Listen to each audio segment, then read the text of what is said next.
This segment brought to you by the Western Kansas Wildlife Travel Center in Oakley.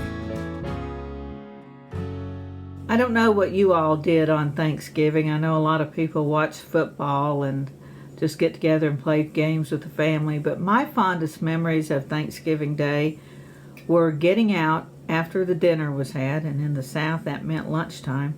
So after dinner we went to the woods, and we would take tow sacks with us, and we would fill tow sacks with greenery and pine cones and just all kinds of things that we would use for Christmas decorations.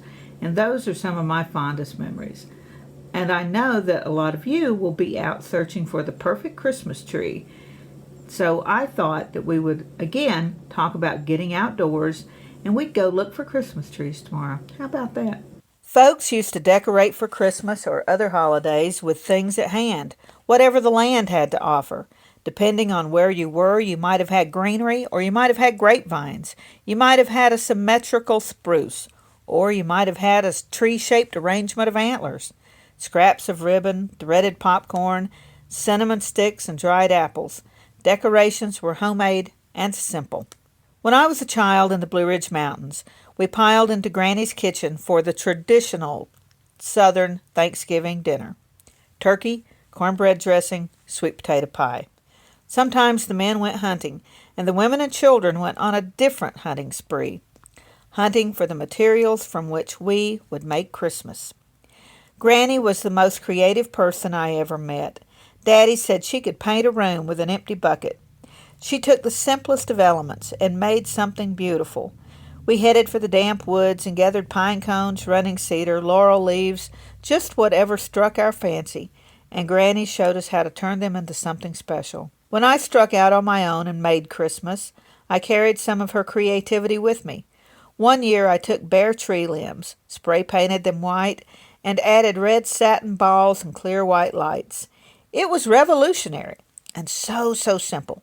I loved the lines of the limbs, those graceful branches.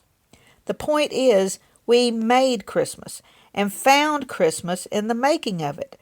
The walks through the woods, the piling things on the kitchen table, the conversations, the time spent together. Think about making Christmas this year. Take the family away from the television and computer and get outdoors. Collect pine cones and acorns and antler shed and whatever bounty your farm or neighborhood has to offer. Visit the local Christmas tree farms and walk around a bit. Don't get sidetracked by making something perfect. Instead, make it beautiful and real, and make it from what lies just beyond your door.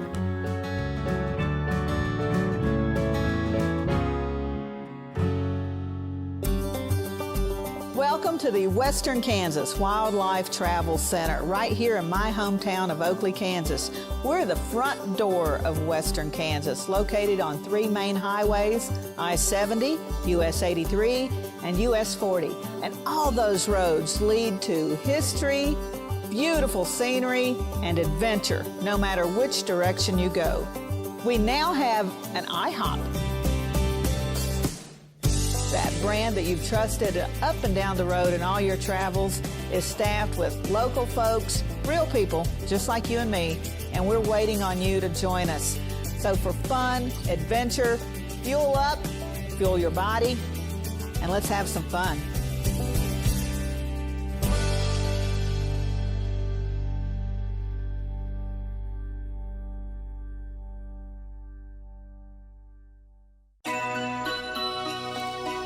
For a few weeks each year, historic Lecompton turns into a living Christmas village as dozens of volunteers, thousands of ornaments, and hundreds of trees come together to transform the Territorial Capitol Museum into a Christmas postcard.